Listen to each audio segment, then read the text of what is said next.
Hey guys! So today you and I are going to talk about upskilling.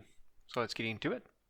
So the question in question was, hi Frederick, would you say that you consistently read technical books, white papers, listen to podcasts, follow conferences, technical blogs, etc. on a daily basis to keep yourself up to date and upskill yourself? Nope, I would say not. I used to do it pretty much all the time when I was a junior, and I mean, like I do a few of these things, and I wouldn't say that it's on a daily basis, but I have almost becomes a little bit like a daily basis because I have a very long list of like newsletters for various languages and stuff like that. So, since I have an interest in more than one programming language, I like to keep track of a few of them, the ones that I usually care about or the ones that I think are really, really cool, and just to see what's going on in the community. So it sort of becomes more. I mean, let's say that I had one stack or two stacks, or like just stayed with sort of whatever I do at work, then I would not by no means have like a daily refresher of or like a daily flow or something like that of information. But I would say that it, as I said, used to be that way. It's less so now, and the main thing is pretty much that I've gotten to a point where there's very little that happens any day nowadays within the IT community where I feel that there is something for me to learn here because I'm the sort of guy who I usually measure everything in terms of in when we talk about value when it comes to information. Does this in some way bring me anything? Does it give me any new mental tools? Does it give me a new skill or something that seems interesting to experiment with or something like that? And as you can imagine, in the beginning of things for a junior software developer, that's basically everything because everybody knows better than you and every article has something new to you. But if you keep on going until you reach my level or people who are much, much better at this stuff than I am, it sort of becomes hard for you to find something or these articles that are being made or tech talks and stuff like that where things keep on being interesting. So what I prefer to do is that I look at things that I consider to be a complement to my current skill set. So I'm always learning something. That's just me personally. It not doesn't necessarily need to be in these formats or stuff like that. I can basically tell you right now that I I stopped listening to.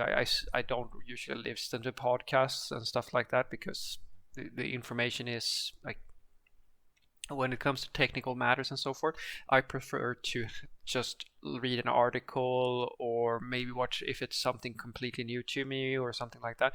I might watch a tech talk or things like that, but even that becomes more and more tricky for me now because tech talks are, to me, especially conferences. I stopped going to conferences pretty early on because I realized that basically it's like you're basically paying for the possibility of something being valuable to you, and that's not how I roll.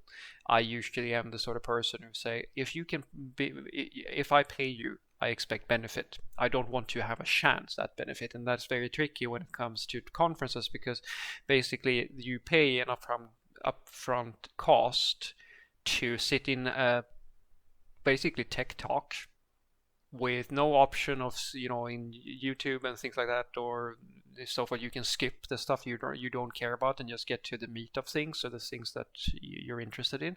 You can't do that on a conference, and you paid them for a tech talk where you don't really know if this is going to be useful to you or not. So unless you're just there to socialize or things like that, which I usually I'm not that sort of person, then to me it's much easier to just look at the articles or so forth and so forth because It's not always the case. There are conferences and tech talks and stuff like that that is sort of exclusive and so forth. But on average, I've been doing IRU pretty fine without going to all of these conferences. Maybe I would have been a million times better at my job than I am if I were to go to them.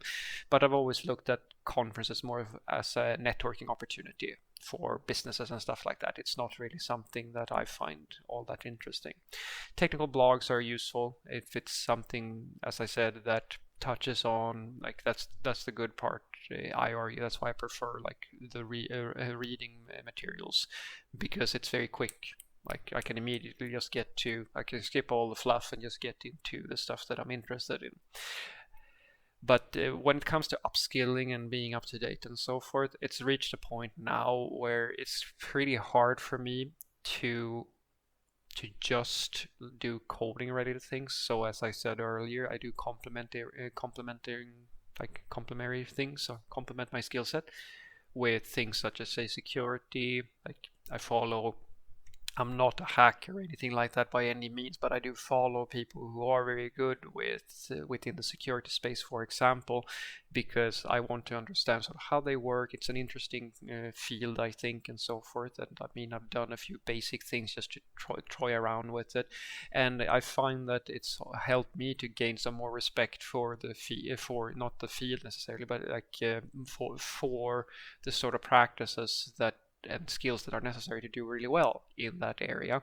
And that means that now that I, as a software developer, I now start to understand, okay, so this is usually how they find like shitty code that I've written, or this is usually how they will approach trying to figure out how my system can be exploited and stuff like that, which of course helps me write better software, which is, that's the goal of white hat hackers and pen testers and stuff like that, to help us build better systems. And so if I learn how they do these things, at least the basics, then I will immediately start, I will also learn something. I do the same thing when it comes to other fields and stuff like that, where I try to understand how people who have thought about something, who really know something that might be useful to learn about, how they do it and things like that. It's the imitation game every single time for me.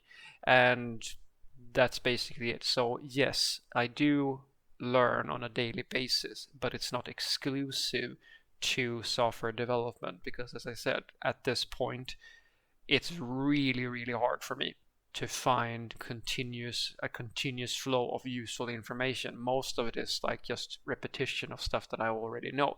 Once in a blue moon, even though I just go over all the articles to sort of figure out what are the different articles about, I might once, twice, very seldomly find, there's an article that's touching on something really cool that I don't really know all that much about, and I will read that. So what I want you to take away from this, guys, is that yes, I do daily learning, but that's just me, like how I've done things since, honestly, forever, practically. I've had periods where I haven't, but for the most part, I'm always fiddling around with something. It doesn't have to be software. When I was a junior, it was all software, like every single day, basically. And that's just because I'm a huge nerd. And that's really the only reason. It was never about me trying to get ahead in my career, or like try to one up other people or anything like that. It's really that simple. I just really love what I do. And so usually for me, technical blogs these days are the easiest things. In the earlier days, it was more tutorials and video and things like that, because I really needed someone to walk me through the basics. At this point, it's fairly easy for me to comprehend what people are going for when they introduce like their ideas. I see someone who's come up with a really, really cool concept or stuff like that, so it's usually easy for me to faster to just read. Very, very rarely I've only gone to a few conferences, because as I said, for me these are networking opportunities more than learning opportunities, and I've never been much of a networker myself. It's not something that I enjoy.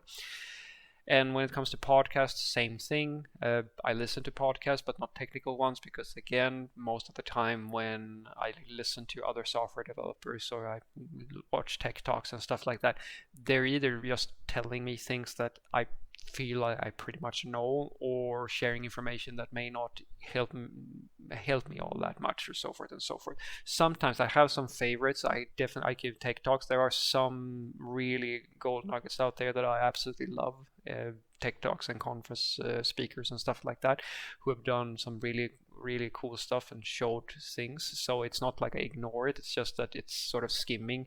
I'm just trying to go through it as quickly as possible for topics that I find interesting to see. Oh, okay, yeah, here is a segment. Like, I can basically promise you, whatever your tech talk is about, I'm going to skip the first 3 minutes where you spend time trying to explain to me why I should listen to you and which companies you work for and stuff like that. I don't care about that. I care about the ideas. I'm super relentless in that. I don't care if you're the head honcho at the largest IT firms in the world. Your merits do not matter to me. Your ideas matter, absolutely. And the rest I don't really care about. But again, that's because my focus is always to see if I can learn something from a person. And well, that is a daily thing, but it's not exclusive to the software industry or my work or anything like that. It's something I do for every single area that I find interesting. Have a great day.